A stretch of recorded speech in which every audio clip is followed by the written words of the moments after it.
Hi, I'm Christopher Hein, and this week we're talking about filling in all the missing gaps in Aikido. So I think that most Aikido people are pretty clear about what the techniques are and how to do the techniques, and people have good ideas about what the main philosophies of Aikido are. But how do we fill in all that area in between that allows our techniques to facilitate our philosophy, and how our philosophy is represented by those techniques? We've already talked about all the middle stuff, and so the basic arrangement I use in my approach to Aikido is that first there's a philosophy and then a set of goals that allow us to know if we're achieving our philosophy or not, and then below that is a set of tactics, and the tactics start to represent our strategy, the systematic approach that we have in order to achieve those goals, and then below that we have techniques. And so let's talk real quick about just what a technique is in general, and then we'll kind of talk about what the techniques are in Aikido and how those help us with our tactics, which is really important. So it's important to understand that everything you do in your life, you have a technique for. At least anything that you've done a few times, right? You have a technique.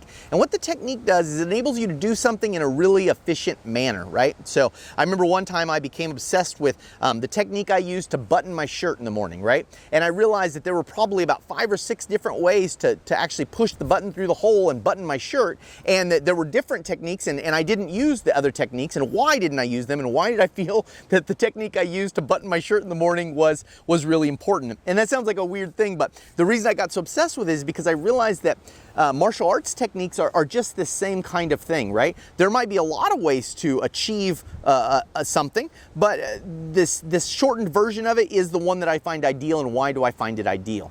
So that's basically what a technique is, and techniques are practiced and made to be something that it doesn't require a lot of conscious thought. Now, the reason for this is because conscious thought takes a lot of time, right? So it doesn't seem like this to us because we think from the conscious mind. So we think that, I think pretty fast, but your unconscious reactions are actually significantly faster than your conscious reactions. So for example, if you were to touch a stove, you don't have to touch it and say, oh, that's hot, I think that's going to burn my hand, and I'm going to pull it away. In fact, you really have almost zero conscious thought. You touch a hot stove and your hand gets retracted. That's because your unconscious mind has a really good technique produced, which is to pull that hand back as fast as possible, right? So techniques are training of the unconscious mind. So we want our unconscious mind to do an action in a really quick way. And so we don't want to have the conscious mind interfering with that. Now, when we're developing those, and the process of training is actually to figure out what the best kind of techniques are and how we can train those to be as efficient with them as possible. And so when we're talking about something like a kotegaishi, you're training your body to just do a kotegaishi without you having to think through the steps every time. Now, when you're a beginner, of course, you have to think through the steps, but as you become more proficient, you will learn how to do it unconsciously really quickly and really well. In fact, I often laugh at some of my senior students who haven't done a lot of teaching, because when they're trying to explain to a new person how to do something, they'll always say, oh, hang on, and then they'll just do it real quick, and they'll consciously observe themselves doing it, and then they can think, oh yeah, okay, that's what I do, right? And this is true of any good technique. It becomes so natural to you that it is your unconscious mind doing it entirely, and your conscious mind really doesn't become involved. Now, that's ideal because it's really fast, and conflicts generally really fast, right? So something threatening and violent coming at us is happening fast. So we have to have a set of techniques that can do those things really fast. Now, examples of techniques in Aikido. So techniques could be anything, but what we generally call the techniques in Aikido are confined to a few certain areas. One grouping I call the kyo waza. Kyo means principle or lesson in Japanese, and these are things like ikkyo, nikkyo, sankyo, yankyo, gokyo, and rokyo, right? So the 6 principal lessons of Aikido, and these have to do with controlling the arms in certain ways, twisting the wrist in certain ways, these kinds of things, methods to grab. So this is what the kyo waza is. They're a real important set of principles that we kind of can't take out of achieving any of the tactical ideals we'll want in Aikido. So that's the kyo waza. Then we also have the nage waza. So these are things like kokyu nage, juji nage, shio nage, irimi nage, kaita nage, koshi nage, etc., so forth. These are the projection methods, the ways that we project something away from us, right? So how do we make something move away from us? So something's on us, how do we make it move away?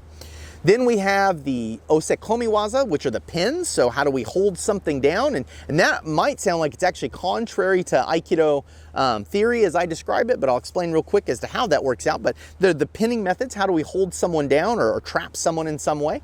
Then we have the atemiwaza, how do we strike stuff? And that could be armed or unarmed, right? So it could be, you know, I'm just popping someone real quick to get them away, or I've drawn a weapon and I'm using a weapon to get someone away.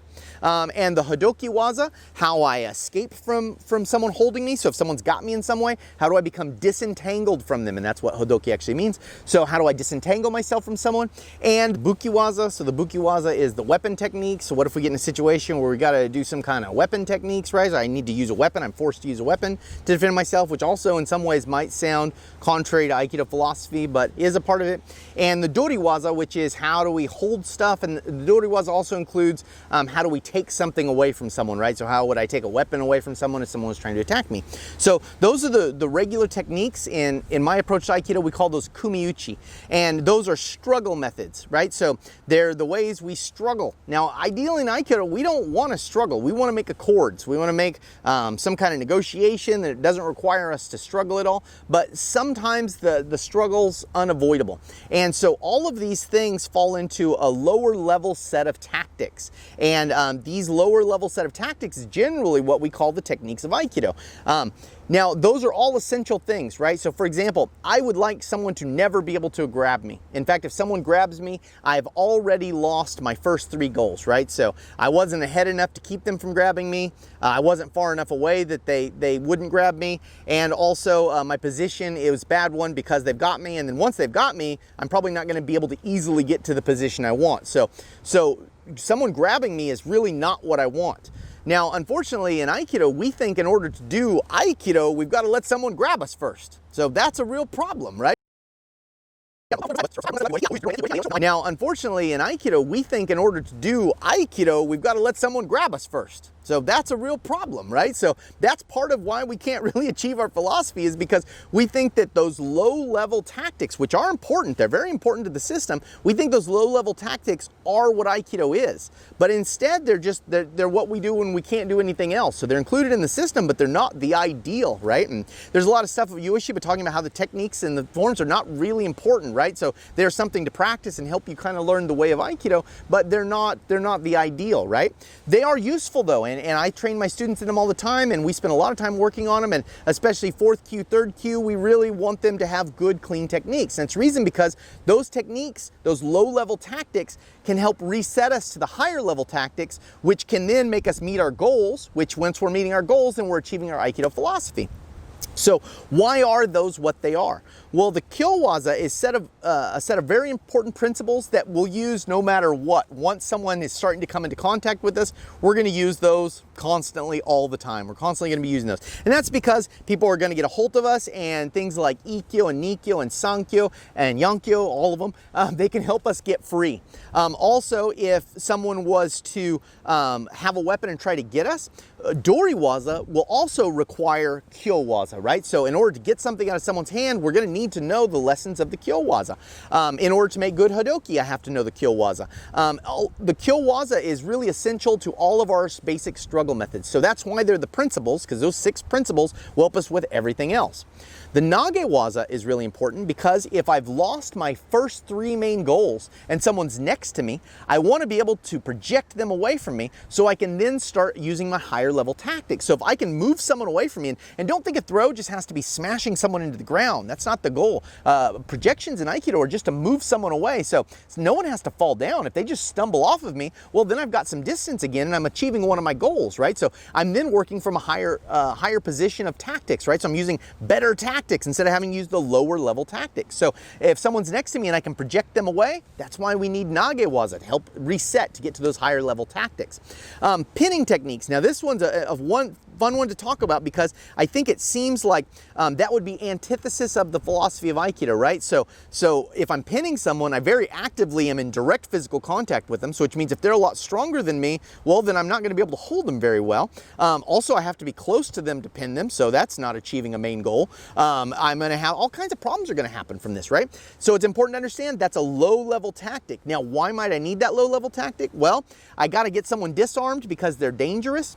And so in that situation, I need to get them into a controlled position on the ground so I can get the weapon away from them. Or that's someone who's potentially going to hurt themselves or someone else if I don't control them, right? So meaning that, you know, if I don't control that person, maybe they're insane or something, they're going to run off a cliff or do something crazy or run into a burning building or who knows what, or hit someone or hurt someone else that doesn't need to get hurt. So pins will be useful, but the way in which we pin in Aikido always starts to reset us to our three main goals, right? So it always takes us tactically up. Now the reason it does this is because we don't pin body to body in Aikido. We always pin off to the side. So that means we put a premium on autonomy, the ability to be free, and we don't put a premium on control and security, which is what other systems of jiu-jitsu and stuff do. They put a premium on that security. Absolutely want to hold them no matter what. But in Aikido, we give up a little bit of security for the ability to be autonomous. And that means that if it's not working out, right? If they're stronger than us or more people come to attack us or whatever, we can always bail out of that really easy and reset to the three main goals. So that's how pinning plays out in Aikido. The way we pin is really important. It's important to understand that we don't pin like you would in other jiu-jitsu styles. And the reason we do that is because autonomy is one of our #1 goals. So that's why we have pins. Why do we have weapons in Aikido and why do we have strikes? So the Atemiwaza and the Bukiwaza both kind of fall in this category. Well, sometimes we'll have no choice but to hit someone or use a weapon on someone because they put us in such a bad situation that not doing that means that it will cost us our lives or will be controlled or seriously in danger, right? So that's not ideal. Again, it's not our top level tactics. This is very low. And so we've already made a lot of failures at this point. So we had to use a weapon or we had to hit someone in a severe way in order to get them off of us so we could start to work up to our higher tactics again. So that's why we have weapons. There are situations where we have to have some kind of power and weapons can give us that in order to get out of them. Now it's not ideal, it's not good Aikido, and when we use a weapon in Aikido, we always call it the Aikiken or the Aikijo, and that's because we're being reminded that it's not about using the weapon to get the other person, it's about achieving our higher level goals. And so the weapon might facilitate us to get back to our higher level goals, but the weapon isn't a means unto itself, right? It's just a tool to help us get back to our upper level stuff, right? The Doriwaza is pretty simple to explain. Sometimes we'll need to hold people and sometimes we'll need to take weapons from people. And the Atemiwaza kind of falls in there with the Bukiwaza. So understanding why these techniques are what they are is very important, and those techniques are very good, and you'll need them if you get into a bad situation. But they're very far from our ideal philosophy. And so what the strategy of Aikido is telling us to do is always get away from those low-level tactics and start to work at the high-level tactics. And then once we work at those high-level tactics, we can be regularly achieving our ideal goals. And if we're making our goals, then we're achieving the philosophy of Aikido. So this is the progression I use in my approach to Aikido. I hope it kind of helps you think about Aikido and what it is and the pieces that are maybe missing in Aikido and maybe kind of start to suss those out for yourself. I appreciate your time watching this. I'm Christopher Hein. Thanks a lot.